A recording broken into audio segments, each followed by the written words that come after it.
Okay.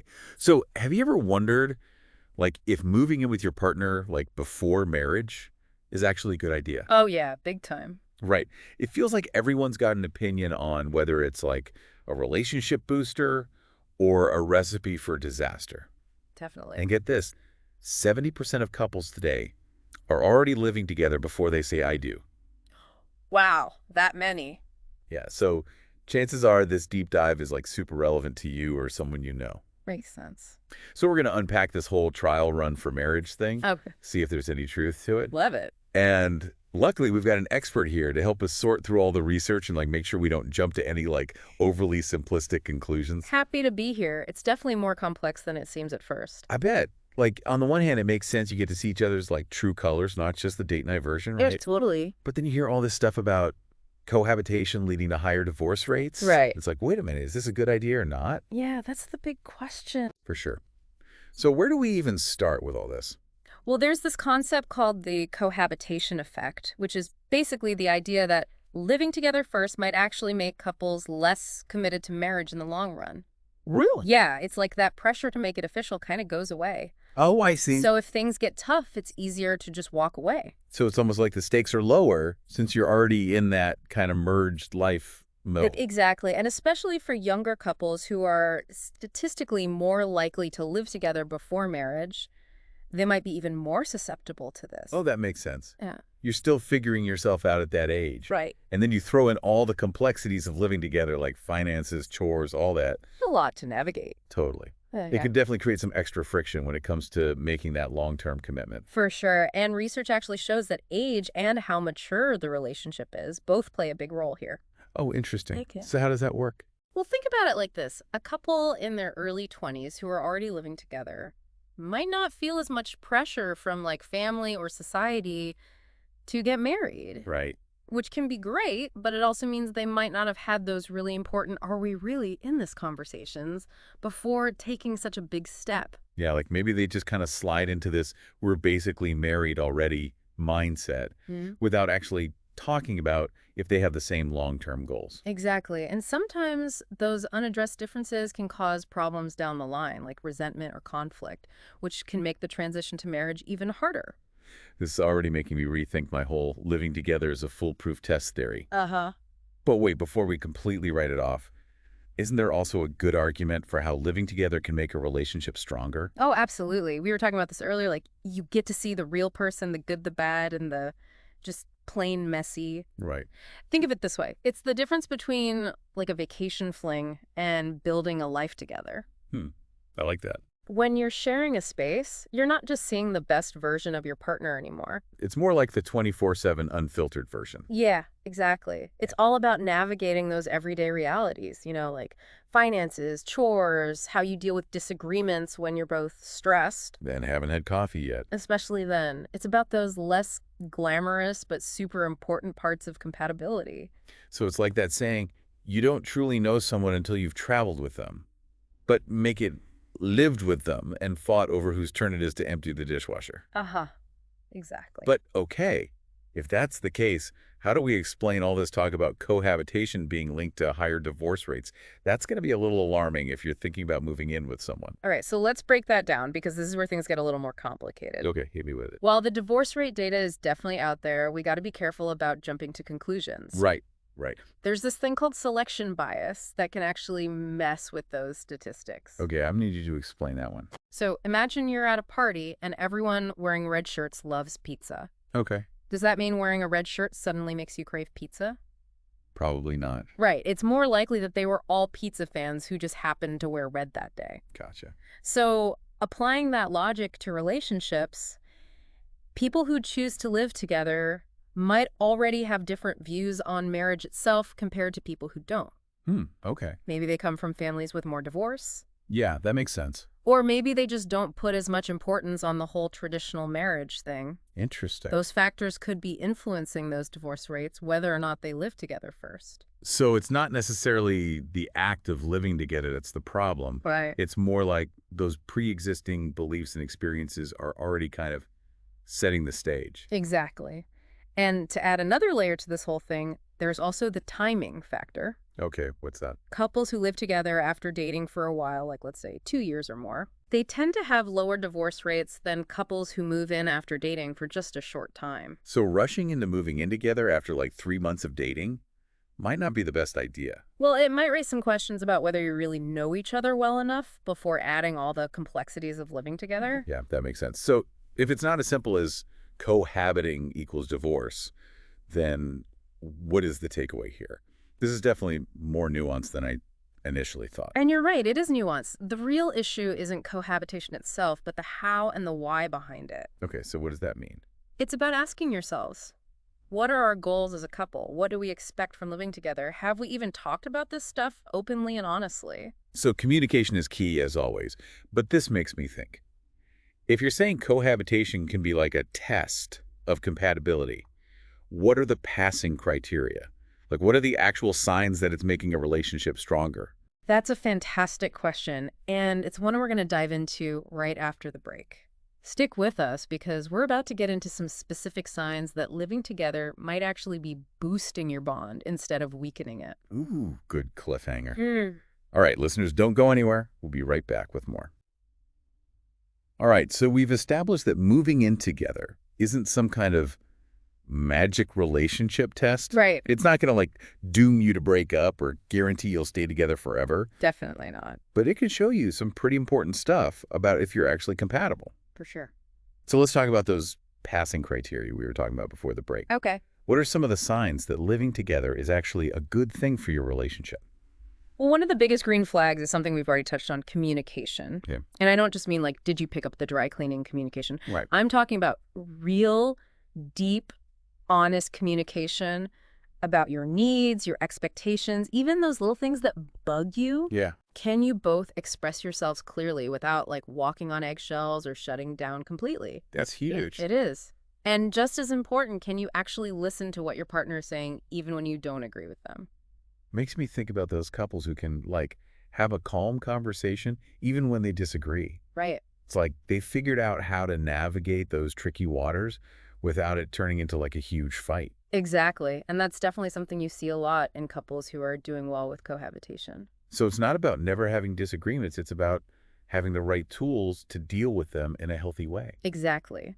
Couples who are killing it at living together tend to fight fair. I love that fight fair. They focus on understanding each other's perspective even when things are heated, and they're willing to compromise to find a solution that works for both people. So it's like they're turning those everyday disagreements into chances to actually get closer instead of letting them create distance. That's the goal. It's so true. I think we've all seen those couples where every little thing turns into this massive blow up. Oh, yeah. And you're just like, how do they even live together? It's exhausting just to watch. It can be. But speaking of living together, what about all the shared responsibilities? Mm-hmm. I feel like that's got to be a big factor in whether cohabitation is successful or not. Oh, for sure. It's not just about like splitting the chores down the middle. Right. It's about that feeling that you're both actively trying to make your living situation work and that you're in it together. Like a team. Exactly. Whether it's chores or finances or even just the emotional effort of being there for each other and supporting each other. Yeah. Those couples who are doing really well living together usually have a strong sense of shared responsibility. It's like they're both invested in making the partnership thrive, Hmm. not just getting their own individual needs met. Exactly. It's about recognizing that you're on the same team working towards the same goal. And that kind of teamwork can create a sense of connection that goes beyond like who unloaded the dishwasher last. Okay, so we've got good communication, shared responsibility. Mhm. Any other green flags we should be looking out for? We're building a pretty solid checklist here. Well, another good sign is that growth mindset we were talking about earlier. Okay, remind me what that is again.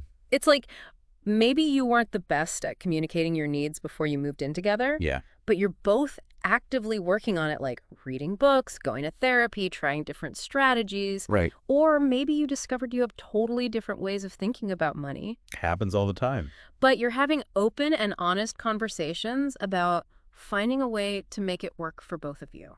It's not about being perfect. Yeah. It's about being willing to learn and grow together. Exactly, even when it's hard. That's so important. It's like Uh-huh. even if you mess up along the way, you're both willing to pick yourselves up and say, okay, how can we do better next time? Love that. But, Yeah, as much as I love focusing on the positive stuff, sure. I think we'd be doing our listeners a disservice if we didn't talk about the other side of this. Mhm. Like, what are some of the red flags that might mean trouble ahead? The things couples should watch out for if they're thinking about moving in together. Yeah, good point. So one of the biggest red flags is avoiding problems or just sweeping them under the rug. Oh, yeah. If you're constantly tiptoeing around each other, scared to bring up tough topics, Right. or if you're having the same fight over and over without actually resolving anything, that's a sign that you might not have the communication skills or the emotional maturity to actually handle living together. You know, it's funny. I once heard someone say, resentment is like drinking poison and waiting for the other person to die. Wow. And I think that's so true for this. Yeah. If you're not dealing with those underlying issues, they're just going to keep growing, and eventually they'll poison the whole relationship. That's a powerful analogy and so accurate. Another red flag is when the relationship feels unbalanced. Okay. Does one person always feel like they're doing way more than their fair share, whether it's chores or emotional labor or even financially? That kind of imbalance can create resentment and really damage the foundation of the relationship. Makes me think about those couples where one person is always picking up the slack, trying to keep everything running smoothly while the other person just kind of coasts along. Yeah. It seems like it would be exhausting for the person who's always carrying the weight, and probably pretty frustrating for the person who's not really being given the chance to contribute. And both people end up feeling like they're not being seen or heard or valued. Right. It's like they're both missing out. So it's about making sure both partners feel like their needs are being met, their contributions are appreciated, and they're not being taken for granted. And that balance might look different for every couple. For sure. Yeah. It's not about following some strict rules. It's about finding what works for you two based on open and honest communication. It's like finding that sweet spot where you're both contributing, but you're also supporting each other and celebrating each other's strengths. I like that. Okay, let's be real. A lot of couples are going to experience a mix of both green flags and red flags. Of course. They're going to have those awesome moments and those not so awesome moments. Definitely. So how do you know when the good outweighs the bad? When is it worth it to stick it out and work through those tough times? And when is it a sign that maybe you're just not right for each other? That's the million-dollar question, isn't it? And unfortunately, there's no easy answer. Right. It depends on a bunch of factors, like how serious and frequent those red flags are, whether you're both actually willing to work on them, Okay. and whether you generally feel like the relationship is bringing more happiness than stress. So it's kind of like trusting your gut, but in a smart way. Yeah, You're not just blindly following your feelings. You're also considering everything we've talked about today, exactly. like communication patterns, those green flags and red flags. It's about trusting your intuition, Yeah. but making sure it's based on some real evidence. And sometimes getting an outside perspective can be really helpful too. Oh, yeah. Like, what do you mean? Like talking to a therapist individually or as a couple can give you a lot of insight and tools for navigating those tricky relationship issues. So it's kind of like having a relationship GPS. I like that. You're still the one driving, but you've got someone helping you stay on track and avoid those big detours. Exactly. But, we've been talking about cohabitation as like a step towards marriage. Right. But what about those couples who aren't even thinking about getting married? Maybe they're happy with how their relationship is, or maybe they're just not ready for that kind of commitment. Sure. Do all these principles still apply? Absolutely. All this stuff we've been talking about, like communication, conflict resolution, sharing responsibilities, finding balance, all of that applies to any committed long-term relationship, even if it's not headed towards marriage. So whether you're planning to walk down the aisle or you're forging your own path, the basics of a healthy and happy relationship are pretty much universal. I think so. Like love is love, and good relationships are good relationships no matter what you call them. Beautifully said. What matters most is that you're both clear about what you want out of the relationship and that you're both committed to making it work. And that you're on the same page about your intentions. Yes. Because at the end of the day, a successful relationship, whether it involves marriage or not, is about creating a life together that feels good for both of you. That's what it's all about. And that's something worth working towards no matter what your relationship looks like. For sure. Wow, this has been eye-opening. It makes me think that maybe the real test of cohabitation isn't about whether you get married or not. It's about whether it helps you build that strong, supportive, loving relationship that you both deserve, no matter what form it takes.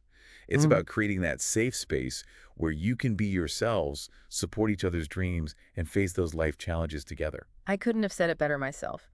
You've really captured what it means to build a fulfilling and lasting partnership. Okay, listeners, so we've covered a lot today.